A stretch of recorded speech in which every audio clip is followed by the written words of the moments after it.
Welcome to the Microsoft Security Insights Show. The show streams live every Wednesday on YouTube, Twitch, LinkedIn, and Twitter, and streamed directly into your ear the following Friday across all popular podcast networks. Hosted by Edward Walton, Andrea Fisher, Rod Trent, and Brody Castle, the Microsoft Security Insights Show provides information, news, and tips on Microsoft security solutions. Hey everyone, how is it going? It is going. It goes away. There you go. Rod, did you write that score? Is that your original work, the intro? The intro is original work. The score is not original. I just kind of meshed everything together. And I did that before AI. Oh my goodness. Wow. There was a time before AI? I forgot about it. There was a time when you had to actually do things on your own, which is pretty cool.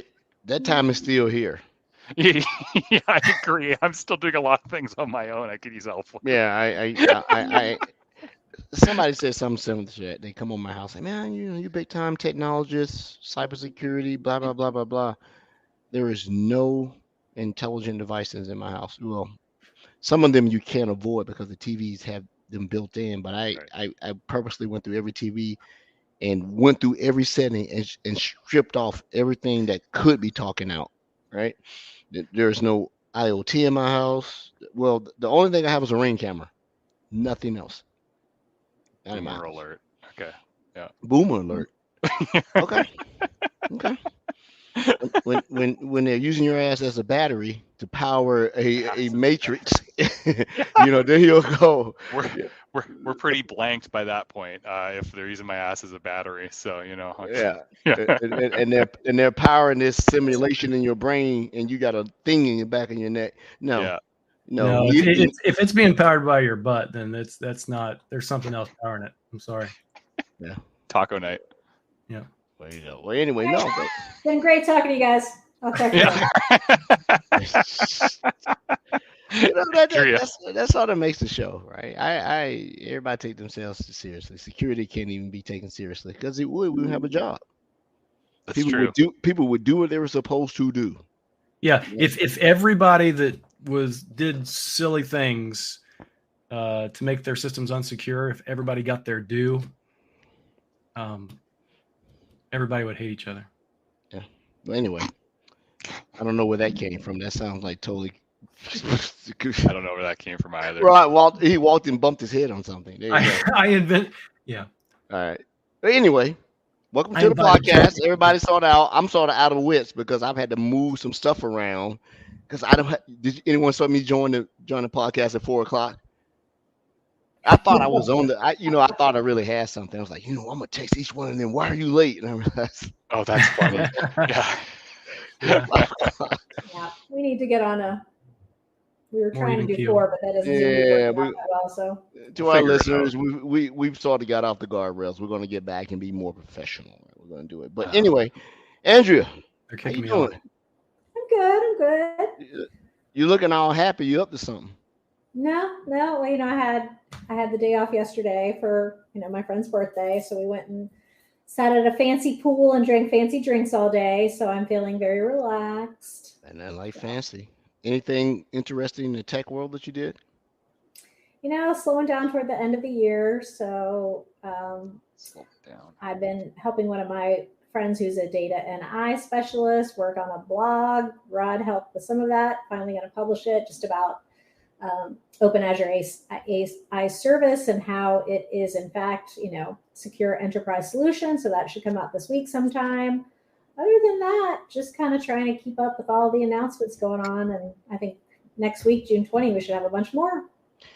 Yeah, I love to maybe transcribe that blog that you created into something we talk about in the show, because we got to definitely get back to some of the stuff we discussed about having a show with no guests and just us. And I believe that the thing was more around, ABER.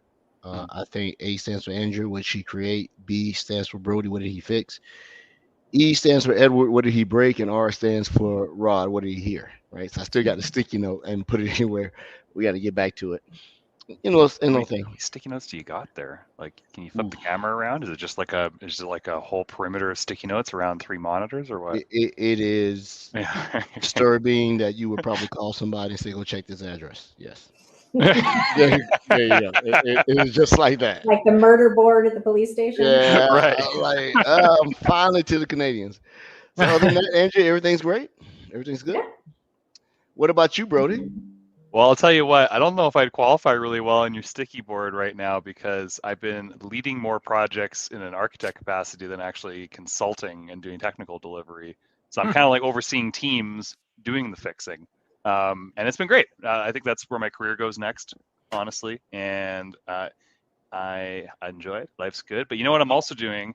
I am setting aside some time to become as well versed as I can in AI security as possible because it just keeps coming up, and I need to dedicate it. Rod gave me a book. I'm reading the NIST PDF on AI. Oh, you reading that too? Yeah, I read that. Yeah, too. Yeah, I downloaded it. It's on my Kindle. Rod, I didn't actually know you could put PDFs on your Kindle. Yeah. And I'm like, oh, that's silly. Of course you can. And my wife's got a nicer Kindle. It's like the nicest one. It's like, oh, I can tell. It's, you need the new Scribe because you can. All my notes are on here. That's what you wrote on because you gave us Rin, who will be joining us shortly. You gave the breakdown, and I'm like, what did you write that on, Rod? Yeah, I did a send to whoever from here. Yeah. Sweet. Okay. So basically, AI security, it's sweet. You know, when I was younger and I thought I could get into yesterday programming, back in the day, like junior high, Edward, junior high. So artificial intelligence was like this, like, oh, this is super cool. And so my family goes out and they buy me like some complicated like C# book on coding AI at the time, and I had no idea. Like I just like this is too much. Like I have no idea what's going on. I thought this is really cool, but I can't do it right now. And so now full circle, I'm very happy in a cybersecurity career, and AI is happening, right? Well, for everyone except for Rod, who's on to quantum now because he's too cool for everybody. And that's like, well, how to just merge these two passions in my life right now and make it happen. But you have to set aside the learning time. Mm-hmm. And we have a new manager. We had a meeting. And he actually wants people to work less and learn more, as opposed to like hammer, working with customers and try to scrape together learnings. I'm going to dedicate more time in life to. That's what they say until you're not meeting your numbers. Yeah, two things. Yeah, totally, right, Rod? Yeah, it's great he said that, and the second thing, he won't be a manager for long. Next. Well, he put up everybody's numbers, but he like omitted everyone's names, and I'm like, I was like fourth, and I'm like, really? He's like, yeah, like up here you're working a lot, and down here, you work some more, and somewhere in the middle is perfect. I'm like, I've been overperforming all this time. I could have been working less. Oh well. Yeah. He needs to go look at that data. It's got to be like. Yeah, don't say his name out loud. We don't. Let's not do that.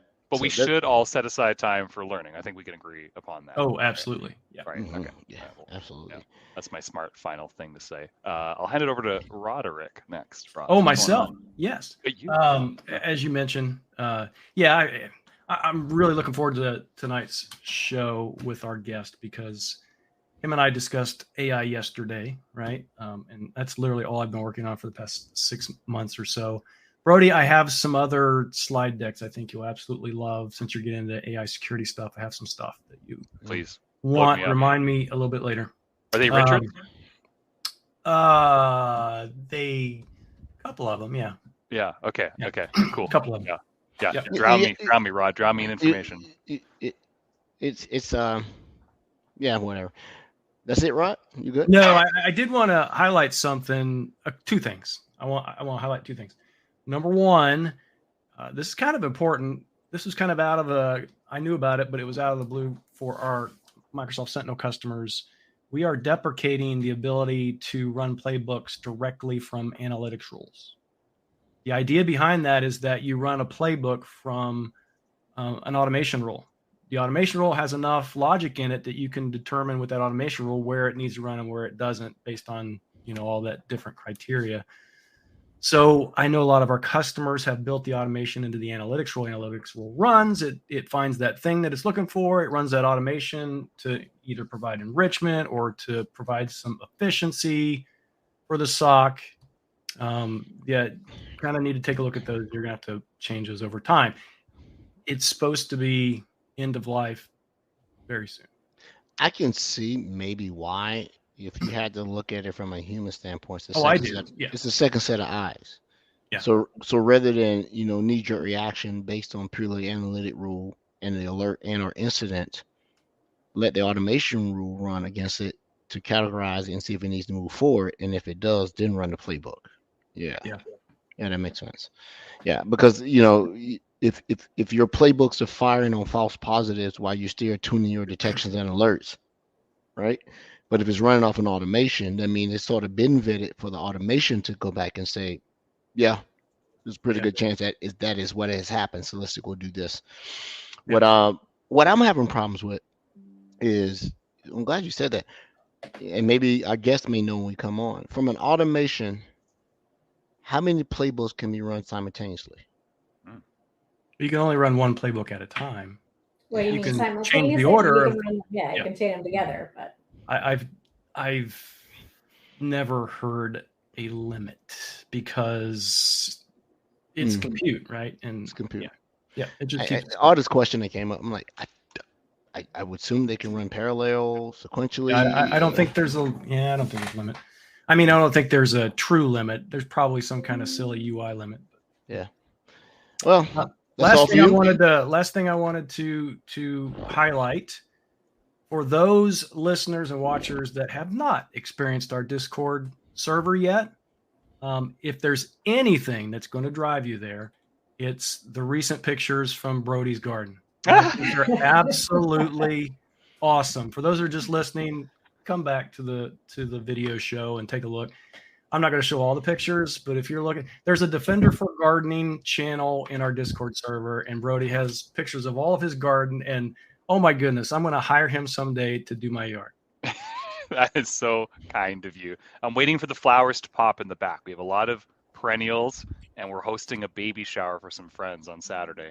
And I'm like, I want the flowers to pop for Saturday. My wife, like 2 months ago, she's like, the flowers will be up by June 17th, right? I'm like, I don't know. Like, I'll buy fertilizer. Like, I am not going to show my wife your pictures, because then, that sets the bar. I will have to do that this weekend.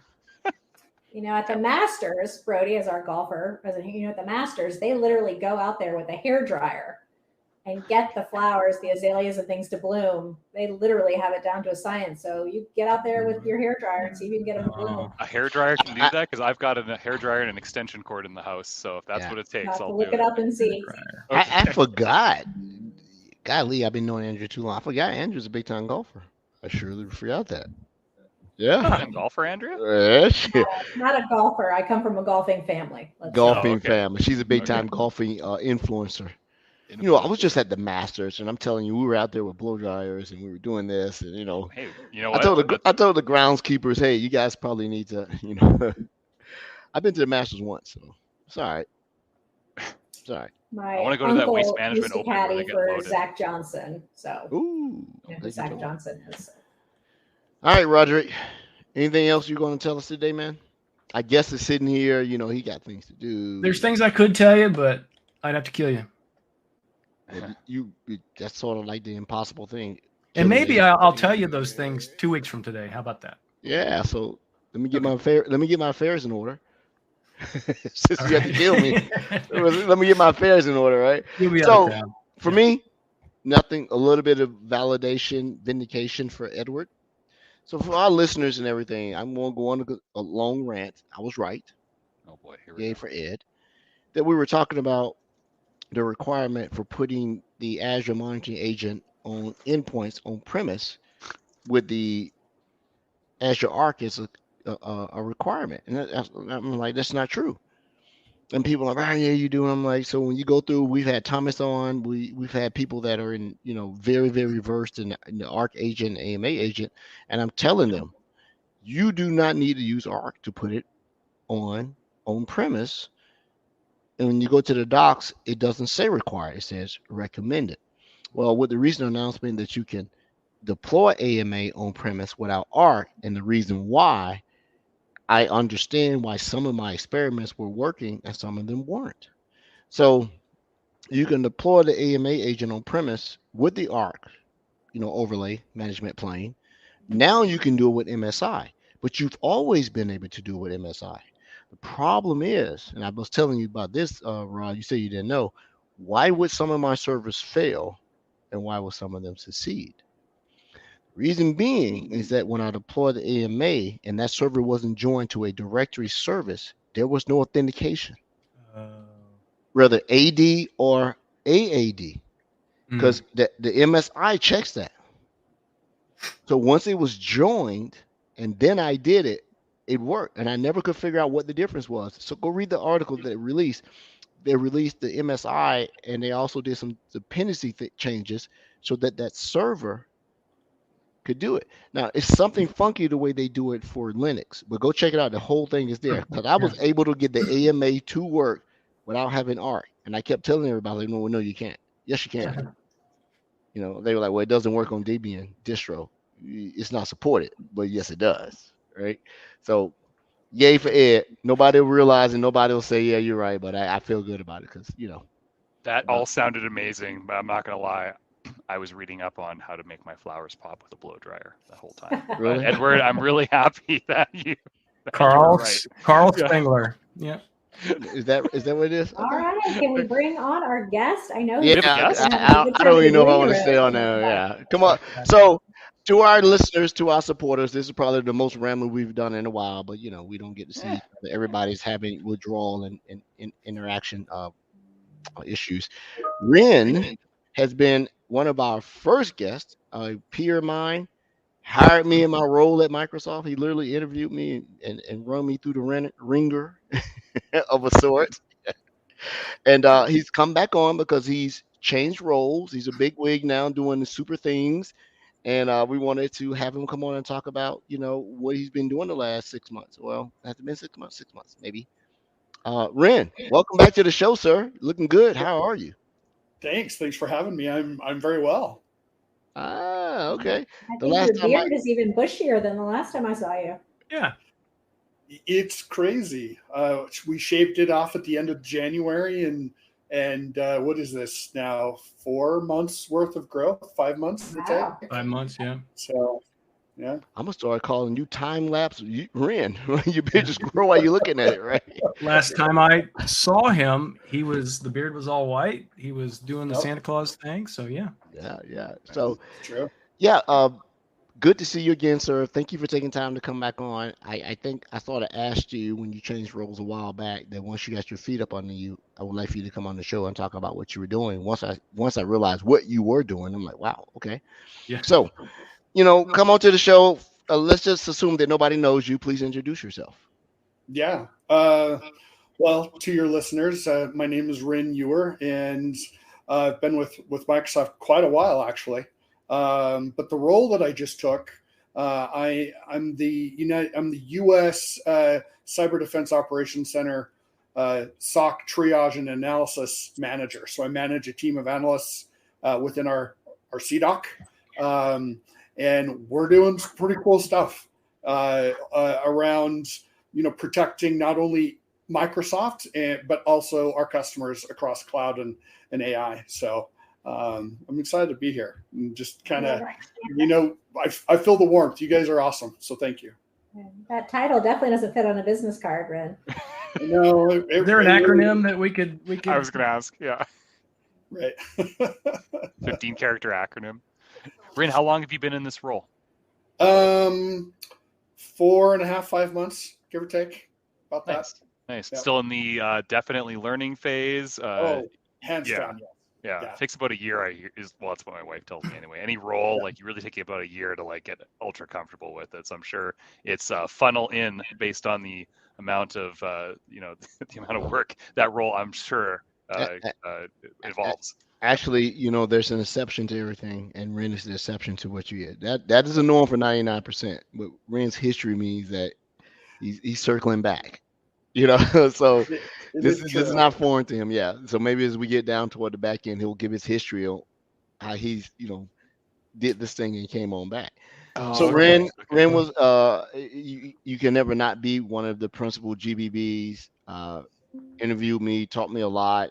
I to the point that I know it. And I used to wait till he got online in the morning and be on and just mess with it. I got these questions. So Rin, going from what you and I did together over to what you say you're doing in Microsoft, what do you do? We find bad guys. That's what we do. Yeah, Ghostbusters. Right. We work through a lot of really cool things. So we work through first party, third party, customers, and for us. So when I was a GBB, first party customers were the customers. They were those that were in the cloud and they were using our services. Now, first party is our internal services, and third party is our customers. So I've had to do a complete switch of like, okay, when we're saying first party, we're actually meaning this, and when we say third party, we're actually meaning that. Mm-hmm. So I'm still in the learning role, and the acronym soup is within MSRC is very loud and proud, right? Like we constantly are learning new acronyms and different things. We do things like unauthorized party abuse, which stands for like UPA, or we do things that around looking at how our internal services work across Xbox and across Microsoft Gaming. We're looking at, we work with SELA on a lot of different projects and things that happen from gathering data and preserving data and working through things within the court from that point. Rin, what's SELA? SELA, yes. So that's Microsoft's legal team, and partnering with the lawyers on a lot of that data front. So it's really interesting. We have a wide scope of just activities and things that we do within the CDOC and within just triage. So our team, we're front door.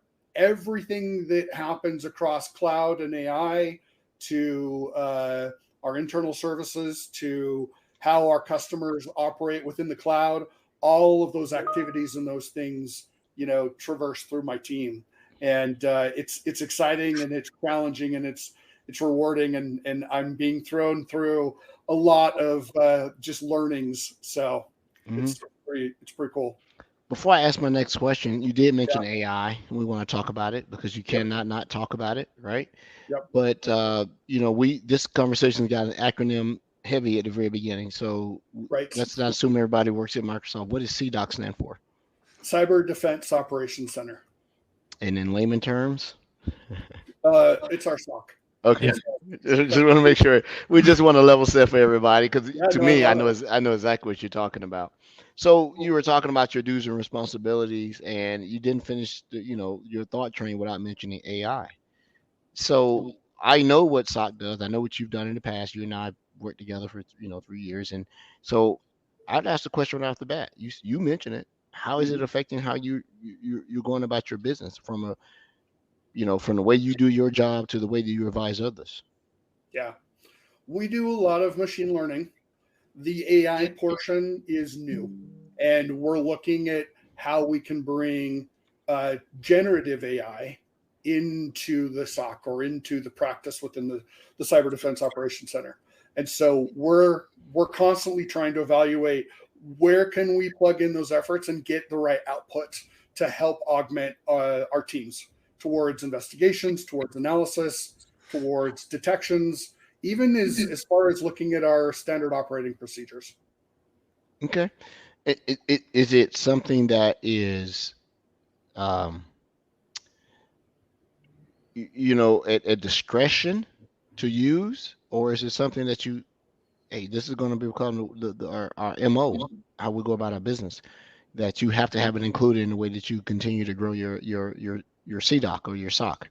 Yeah, and I think from that perspective, since you are Microsoft's SOC, essentially, do you have to use the latest and greatest stuff? I think is probably the question, right? That's a great question. So we really are about evaluating what the right tool is for the right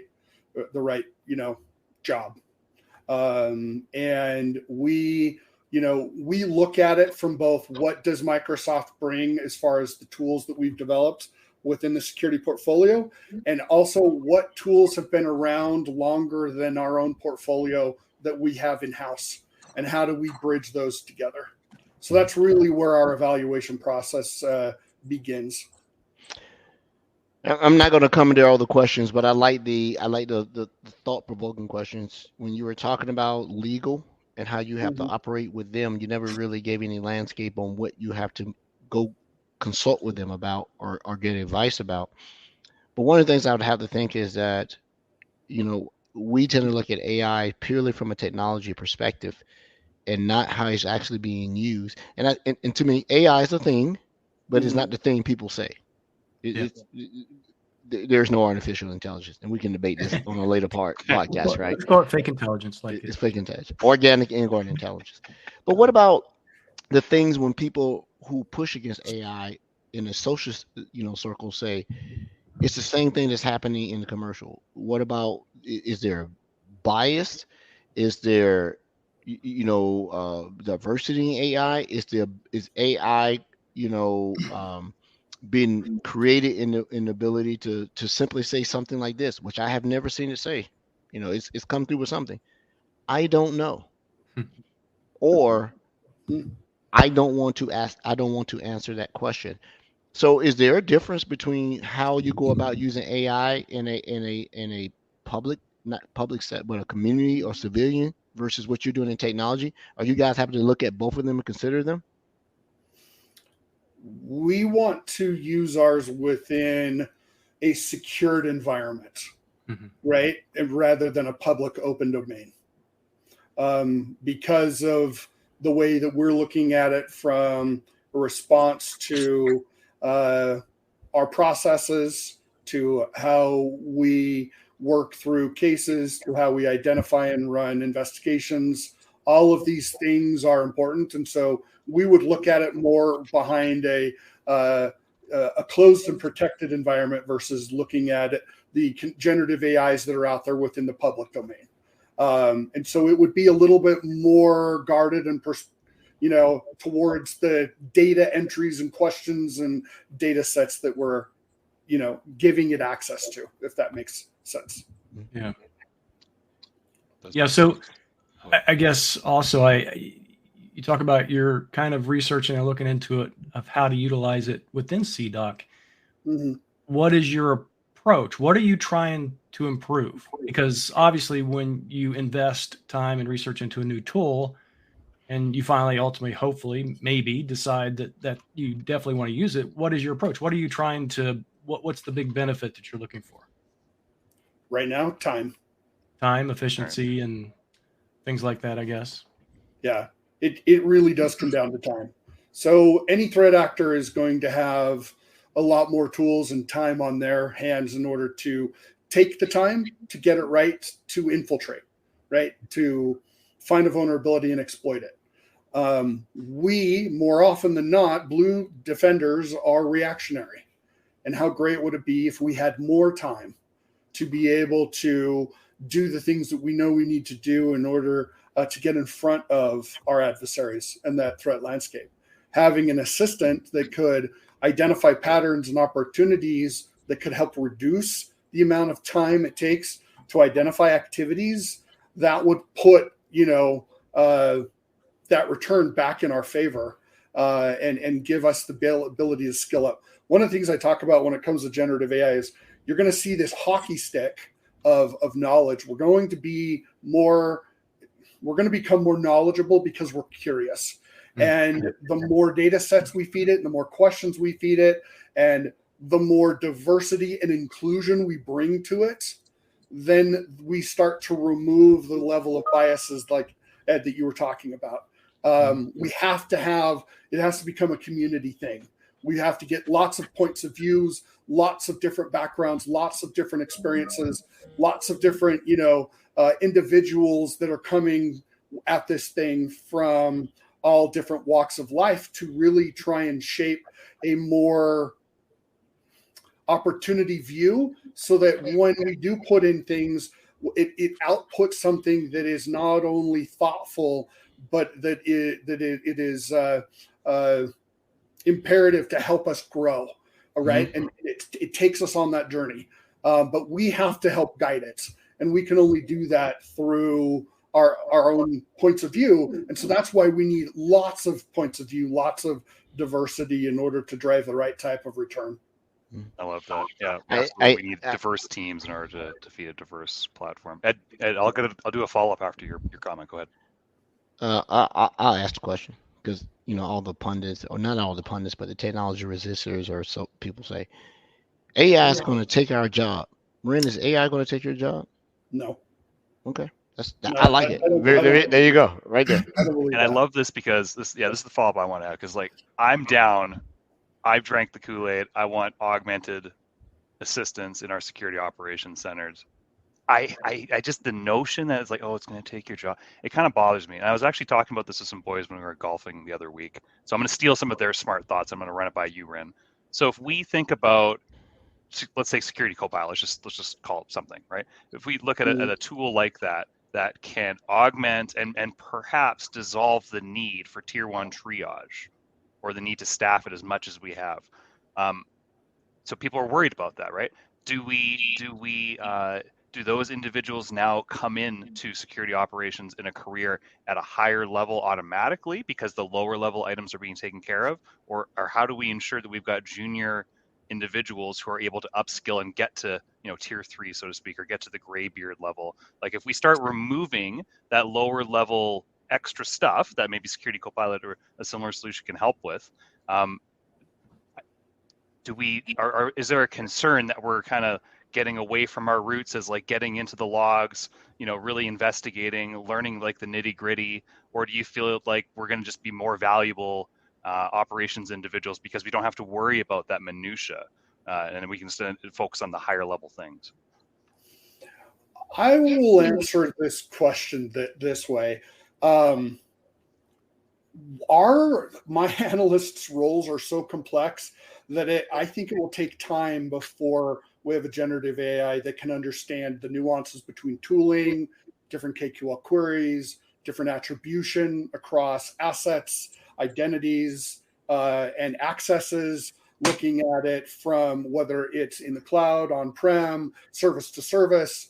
You start to fill in all of this, and it has to make decisions, but those decisions come at the human side, and the human is driving a lot of that. If we can plug maybe that in, maybe we'll see that paradigm shift a little bit.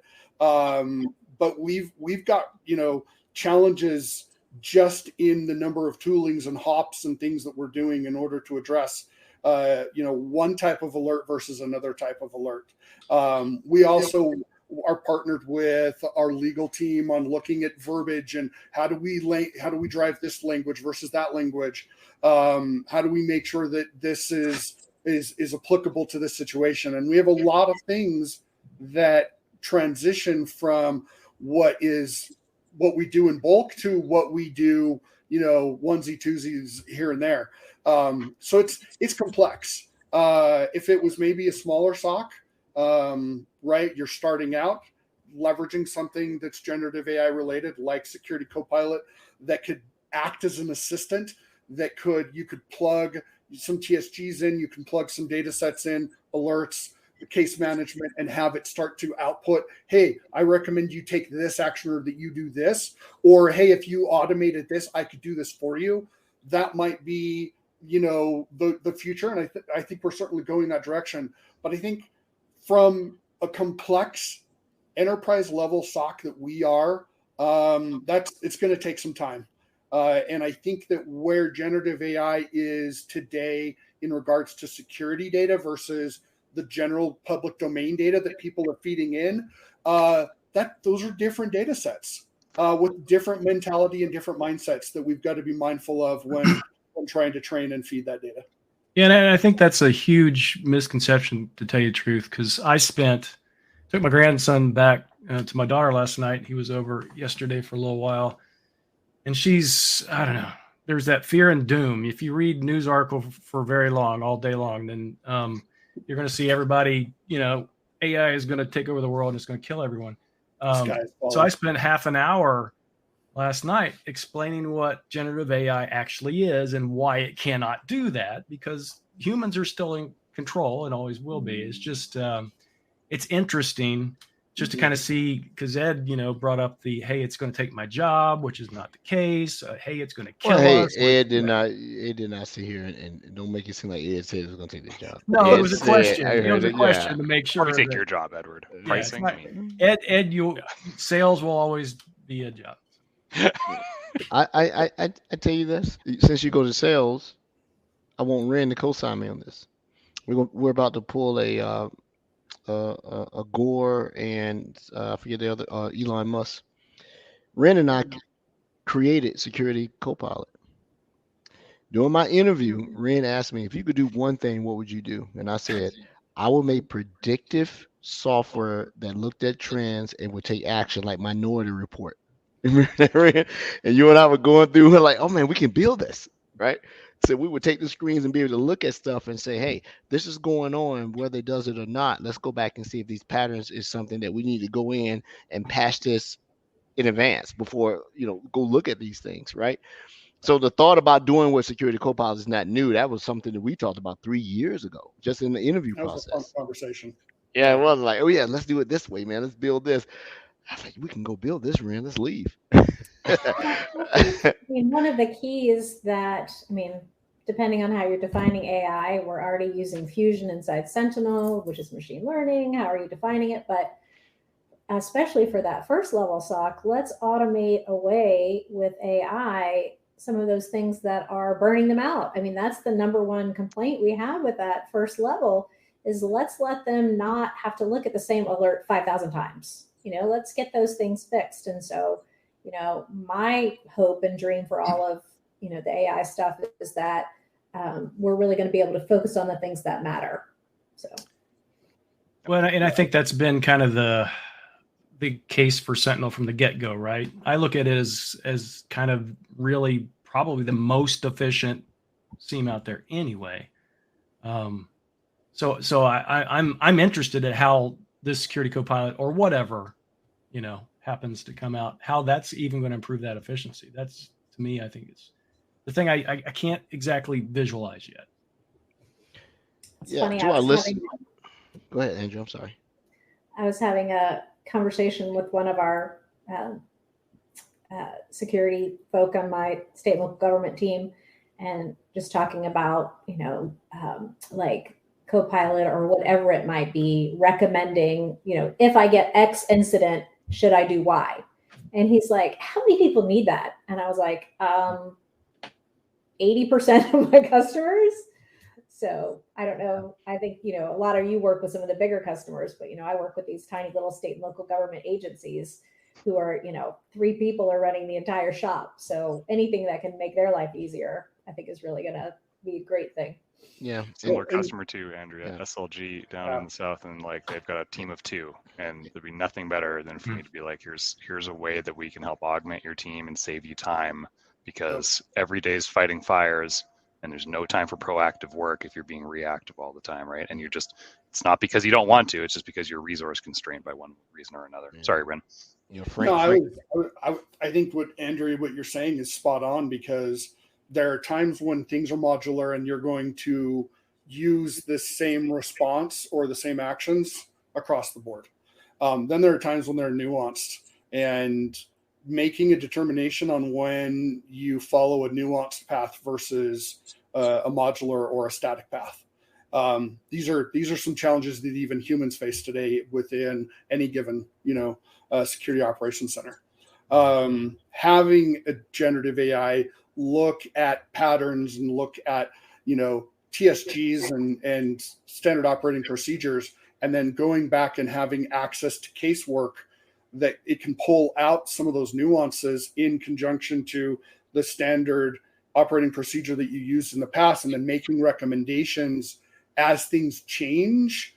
That's value, right? Because now we have a generative assistant that is looking for those things and is making recommendations based on what it's seeing to add to that. So if you took an SOP library and you took a case library where you've got a case management tool, and you plug that in and you say, okay, start giving me value around these things. have my analysts followed these SOPs consistently? What patterns are we not identifying that we can pull out? Drive metrics. Show me the metrics around how we're doing across this case type versus this case type. Look at the workflow. Give me a visual representation of the way it looks, or show me a variance where where we fell out of the consistent norm. What does that look like, and why did we fall out of that? Right? Why did we choose this path over this path? Having it start to demonstrate visually some of those things can help us as humans react better and drive better the impact that we're doing within our SOC actions. This is what I'm talking about when I'm saying, how do we get in front of our threat actor? We get in front of our threat actor in this way, having an assistant that can look at it holistically, where we're so focused on the individual task at hand during our analyst hours. And that sometimes can drive complacency. And so if we have an analyst that can help pull us back and say, oh, check your bias at the door, check what you thought you knew, I'm making this recommendation because of this. This is a nuanced thing that you should consider. That's powerful. So if you look at AI purely from a technology standpoint and not what we do for a living, I had someone ask me, we were just having conversation, and I'd love for us, the four of us on the panel, to have that discussion: who's for AI, who's against it, who's in the middle. They said, Ed, if you had one way to secure AI, how would you do it? And it has to be something that can be broadly adopted. It doesn't have to please everybody, but it has to be able to make this advance in technology not so precarious and dangerous. And I said, well, I can't give you one, but I can give you two. Right. So number one I gave him was, don't assume that you're the only one to have access to it. If you think the bad guys aren't using it, you think they're still sitting downstairs in the basement with a hood on their head running scripts? No, that's not happening. What if it's cold? AI is creating the scripts for them now. Yeah. So assume that your so-called both confirmed and imaginary adversaries have the same tools and skill sets you do, and they do. And they also have some stuff that you probably don't have, which is motivation, motive, and time, and most often money. And then they said, okay, then that makes sense. That's something easy, no cost. Just not taking anything for granted. What's number two? Number two is this: make it expensive. Because if the adversaries can buy access to the same data models that are broadly available, you lose the advantage. And I know that the people that are creating their stuff, OpenAI, with the commercial brand, which is Azure, and then you have Bard, they're going to have these things where you have to buy to it. But one of the ways you're going to be able to control this, you're going to have the things that are super secret that you won't be able to get access to, which is the AI data models that are inherent to the thing that you're using. But if everybody has access to all the data, and it's, you cannot give open access to all of this stuff without having something that is firewalled or protected around, that at least gives you a little bit of level set. Because if you said that the advantages of the hackers are time, you don't have any time. You don't have any time if they're using the same tools against you. What are your thoughts around both of those methodologies? Making it expensive to get access to the premium data models, as well as keeping one secret. And the other thing is, I think that the moles that we put on the dark web have to assume that they're using the same tools. Any thoughts around, and can AI be secure? Isn't that the question? That's the Yeah, it just ends the whole big question with this even bigger question in one sentence. Yeah, good point, Ed. Yeah. I don't know the answer to that. I think that Rod Trent is of the fact to let it get out to everybody, let everybody have part of the blessing, and now it's out there, right? So I think. What do you think, Rin? What do you think, Rin? Remember, there's no right answer or wrong answer. I know. I think we've got to secure it as best we can. I mean, we just don't go on the record. Well, my suggestion is that we take the same approach that we would take with a SIM, right, or a case management tool, or any tool that a SOC uses. We would apply authentication and MFA, and we would put, some level of zero trust around it. We would do things to protect that. We would also possibly put it within its own siloed area where you're feeding that data that's particular to that role that you're asking it to play, right? You're not asking it to play a public role. You're asking it to play a very private and secure role within a security operations center. Does that mean it's not going to be vulnerable to access? Possibly, depending on who has access to it, what has access to it, and where. These are all those questions that with any security tool you would certainly want to lock down to a degree, and what you're also giving it access to.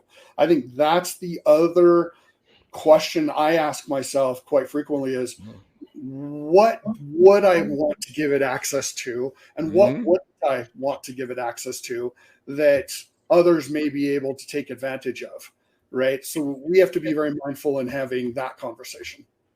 Yeah. AI is we got so many questions here. Let me just get this one right here because this is real. This is real. I like folks there's another question to consider. What if a nation state or nation weaponizes AI? Do we respond in kind? Do you respond? They haven't already. I know. I would say they have, but right? Because AI is now taking the non-traditional superpowers and multiplying them, fivefold. So I made a statement today. It's not the advancement of AI that's the threat. It's the advancement of AI by bad actors. That's where we need to identify those people and figure out a way to detect and remediate against. So. You guys are familiar with the Chat GPT and the OpenAI framework, the libraries that they have modules that you can plug in directly, right? Imagine a world where threat actors are creating modules for themselves and on the dark web, right? On the blue defender public, even purple side, red teaming side, whatever you could imagine, where we too are also building modules based on the type of activities and threats that we are seeing coming from a generative AI platform to have it counteract. I'll use this scenario. I was talking to a friend. I was on an OpenAI generative AI panel discussion a few weeks ago in Salt Lake, and we were talking about, he is a 1099 contractor. A company reached out and said, "Hey, we want you to come work for us. We have a contract for you." He said, "I was running out of the house. I had something I had to go do. I didn't have time for a lawyer to look over the contract." So he said, "I threw it in, Chat GPT, said, 'Hey, look at this, audit it, tell me if I'm missing anything.' And then he quickly shot it back over to the company." Well, he later found out that Chat GPT generated the contract and Chat GPT was auditing the same contract. Right. So we have this cyclical thing now where you will start to see a cyber war being fought across generative AIs, where we're taking outputs and inputs and plugging that in, and it could very well become cyclical, very similar to my friend's example. What does that mean for the industry? We're not sure yet. We really don't know what that's going to look like, or how do we look at it from that point of view versus all of these other points of views that we're talking about. It certainly makes this a uncharted space as we dive into where these scenarios are coming from, both from a public and from private domains working within these areas. So I just wanted to throw that out there. So data is about to become the super important currency, because your advantage may be the data models you can get access to. Absolutely. Yeah. The more concise and the more validated data you have based on whatever, it's going to make your weapon more potent, of a sort. I don't have a better analogy, right? So and to me, AI still seems to be spoken in a very abstract manner. It's not a thing. I mean, you don't go buy an AI disk, right? you don't download AI. So I think we're still talking about it as a thing that people are too embarrassed to say, I really don't know what it means. I sort of know what it means, but I don't really know what it means. If you look at it from that standpoint, spent a lot of time talking about AI. Yeah, okay. So let me ask this question about the AI and the product. Is Sentinel ready for AI? In your opinion, right? Because it was a SIM that was built that was sort of the precursor to saying we're going to be able to do this in the future and take advantage of it. But is Sentinel ready to be able to take on the water holes that is artificial intelligence that can feed it? We've got to start somewhere. Got to start somewhere. I mean, so I'll preface it with that. We've got to start somewhere, and we know that Sentinel is capable, and so let's see what what a generative AI and Sentinel can do together and build from there. Okay, definitely go from there. Yeah, we can definitely do it from that standpoint. So we do have some other questions that came in. You were talking about AI and security and everything, but I was talking about you don't download it on a CD. How are you? And how is the majority of the integration with your security product, whatever it may be? Let's not just be Microsoft, even though we're there. Is it API based? Is it serviceless based, PaaS based? How are we grabbing access to the security telemetry to use AI to be able to go into these certain things? I don't know if I asked the question right. Is AI API based, or you connect to a cloud service only? Can you run on premise? How do we utilize it? Yeah, again, it's through that module work, and how you plug modules in, and how those modules then give you access to data sets. I'm very interested, Andrea. I know you were going to ask a question. I'm very interested in what you were going to ask. Normally, we have when we have these, people talk about how did they get where they were. We had a great question in the chat. What would you recommend for people if they wanted to maybe start to try and get into the SOC? Those kinds of things. Can you just tell us a little bit about your history and what you would recommend for others? Sure. My history, I came up through a SIM that you might all know. It was ArcSight. I started with ArcSight in the early 2000s. And I was a Linux kernel developer administrator. Got bit by the security bug. It was really interesting. We were some of the first to figure out virtual private servers and leveraging Scale and copy on write. And we had customers that were jailbreaking outside of the physical kernel to, affecting the physical kernel from their virtual kernels. And so I was spending a lot of time writing code to duplicate that, to generate crash dumps. That's really kind of where I got bit by the bug. That then, led me over to ArcSight, because ArcSight was predominantly run on Linux systems. And I had a recruiter reach out and said, hey, would you be interested in jumping more into the security world? And I was like, yeah, sure, I'll entertain it. And because of my Linux background, it catapulted me in order to start looking at things more holistically from a SIM point of view. And that's where then I started learning about the SOC, learning about how SIMs operate within a SOC. The different roles. There were, engineers and administrators. There were analysts, right? There were content developers. There are service engineers. All of these people working together to drive the type of activities that you see within a SOC. And so I spent a lot of time understanding the SOC world from the ArcSight SIM perspective. I helped build a lot of the ArcSight ecosystem and infrastructure within Microsoft, starting with MSIT and Xbox and some of the places that were there years and years and years ago. I believe it's since been deprecated. We're not using ArcSight today, but that's really how I got my start. My start was through getting bit by, people doing things on their systems that they shouldn't be doing, and having to replicate it so that we could understand why. and then to go patch it or fix those vulnerabilities. And then I wanted to learn more. I was like, this is really interesting stuff. That's how I got started. I don't know. Does that help? Yeah, I think so. I think so. One of the biggest things to me that when I first met you, was the whole Xbox SOC thing. I mean, you essentially, and you're being humble, you kind of invented that whole SOC environment for Xbox. So. Cool. I wouldn't say I invented. There were 4 of us originally on the team. There was Josh Adams, there was Greg Winston, there was Anita Miller, and myself. We were kind of the original 4.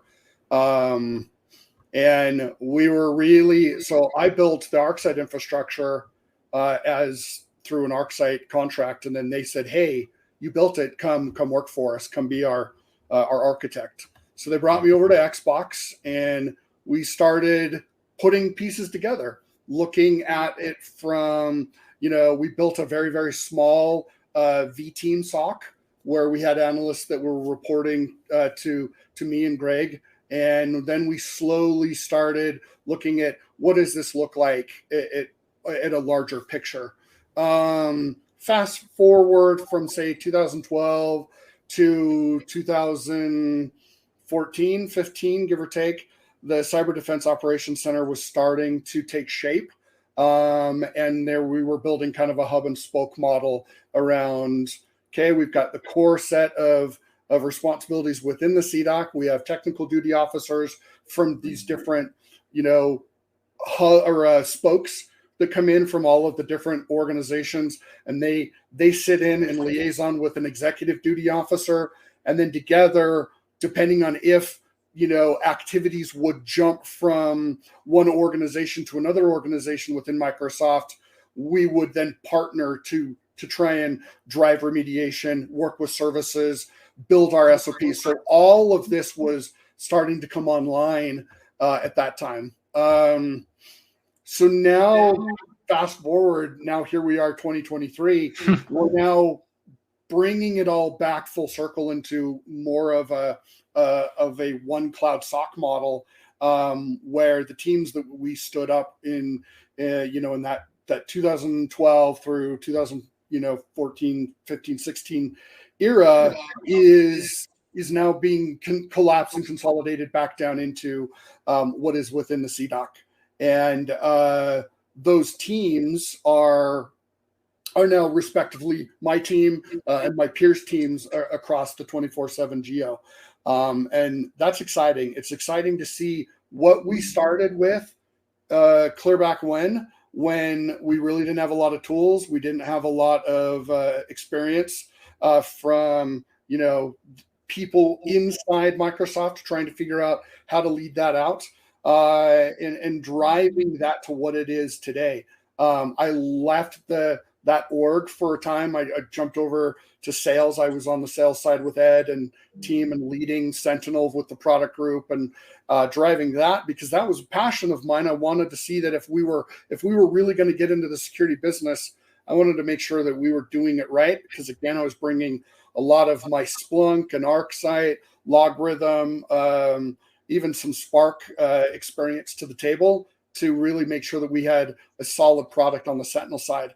And then when this position opened up and I was kind of tapped on the shoulder and said, hey, we'd really love for you to come back, help us, continue to take this into the future. Yes, I talked with my hands, Andrea.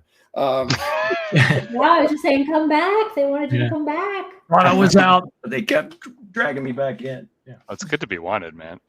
Rin, do you have one more time for another question? Absolutely. Okay. Sweet. Just to follow up on Andrew's question, I know it's been asked in the chat a few times. So, like, your experience was awesome. Where you came from, the whole story, I didn't know that. I really appreciate it. And yet, TRP here is bringing it up here. So, like, how are you learning and educating yourself now? Whether it's security operations, whether it's artificial intelligence, whether it's something else. Where do you like to go to learn? Where would you suggest people in this field go to learn right now to help elevate their careers now and moving forward into the future? Yeah, great question. There's a lot of really great sites, plural sites, SANS courses, books. Ed and Rod, you guys have talked about a couple of the books today. There are lots of one-pagers that are being pushed out on LinkedIn all the time around OpenAI and generative AI and ChatGPT. I think a friend of mine put something together for ChatGPT for kids, and I was like, oh my gosh. So I pulled it down and started combing through that. I've got a huge following through LinkedIn and through things. I pull things through like CNN. I like to look at things there. Anytime new courses and things come out, I want to go take a look at it. I'm a bit of a book nerd. I love to read, and I love to study things that relate to my field. And I can consume knowledge pretty well on that from that side of the house. And I'm very visual and hands-on. So Ed knows this. If you can put me in front of a tool, chances are the things I've read will get superseded very quickly by just my hands-on experience playing with it. I can relate. I love that. Thank you for sharing. Yeah, absolutely. If Ren's with his hands on it, it's a goner. Yeah, he has it. We've had to get in dirty on a couple of things. You know what?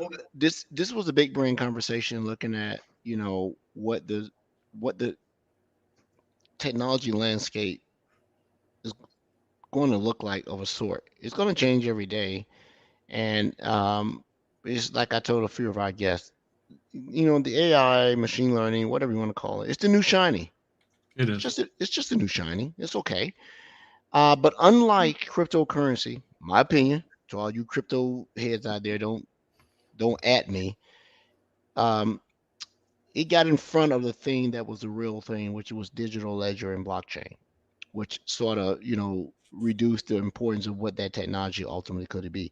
I hope AI doesn't do that for the things it could possibly do outside of the hype, right? And being able to make it better. But we will see, because adoption is all about how you can make money off of it, right? Nobody's doing it for free, right? Well, if it's free now, it won't be free for later. So let's see if we can get some real good innovation and, civilian use that makes everybody better before it becomes so, I don't know what the word is, monetized, that it that supersedes advancement, right? Because once you start seeing a bunch of patents come in, you can't use this, we're not sharing, our data models are closed, cease and desist, even if you had access to it in the past, you don't have access into the future. Let's see how it happens now, right? Yeah. I'm sorry, I interrupted you, Edward. Gary just crushed it with a comment. For those who are listening, will AI be the segue of the tech world? It's got to be quote of the year so far. Might have been, Gary. That's a good one. Might have been. We'll see. So let's play with it. Let's see what happens. I'm waiting to see what it can really do.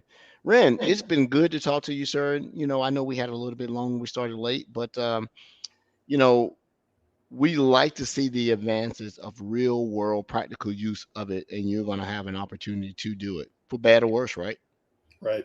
For bad or worse, we'll see. And once you have something that's, say, hey, I think listeners would benefit from hearing my experience, we'll definitely have you back on to come on and talk about it. And maybe we'll be more pointed in it. But I asked this question, how's your job affecting the ability to, protect Xbox? Because I got a game I got to go play here in a minute, right? And I cannot have anything going on. So Xbox, we good, right? We're good. We good. Okay. Yeah. It's we good. Part of the team purview. No, you're good. Okay. Will that somehow help with the Activision acquisition? Right. I'll leave that there. Loaded. Yeah. Not touching that one. Yeah, answering that question will get you a phone call. Yeah, that's right. Yep, that's right. Have a phone call. Thank you, Ren. This is great. Across all the platforms, a ton of community comments and questions today, and we appreciate everybody watching and listening today. So thank you very much. Thanks for having me. I really appreciate it. Ren, I'll be in touch. I got something for you. Okay. See you all next week. Take care. Peace.